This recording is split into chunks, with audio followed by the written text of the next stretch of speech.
यह कहानी सुनकर बहुत ही सुकून मिलता है। द्वारकाधीश की महिमा वास्तव में निराली है। यहाँ आपकी दी गई कहानी का एक सुंदर वाचन है।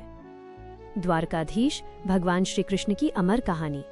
द्वारकाधीश शब्द का अर्थ ही है द्वारका के राजा। जब भगवान श्री कृष्ण ने मथुरा छोड़कर समुद्र के किनारे एक नई और भव्य नगरी बसाई तो उस नगरी का नाम द्वारका पड़ा। वहां के न्यायप्रिय राजा बनने के कारण ही दुनिया उन्हें द्वारकाधीश के नाम से पूजने लगी। मथुरा से द्वारका तक का सफर। कहानी की शुरुआत होती है मथुरा से।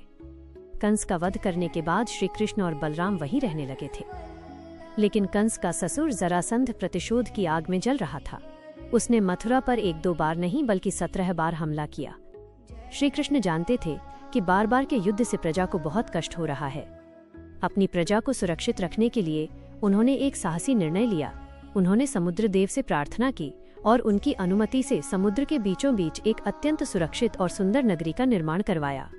ये नगरी सोने के महलों और दिव्य वास्तुकला से सजी हुई थी। न्यायप्रिय राजा माइनस द्वारकाधीश। जब द्वारका बस गई तब श्री कृष्ण वहां के राजा बने।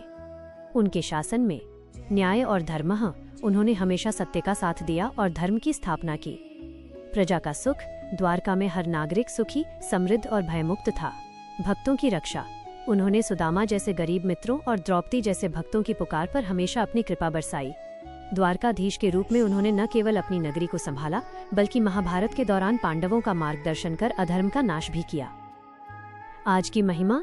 आज भी गुजरात में समुद्र के किनारे स्थित द्वारकाधीश मंदिर भक्तों की आस्था का सबसे बड़ा केंद्र है। लाखों लोग आज भी उन्हें अपना राजा मानकर उनके दर्शन करने जाते हैं। सीख। द्वारकाधीश का जीवन हमें सिखाता है कि एक सच्चा नायक या राजा वही है जो कठिन समय में अपनी प्रजा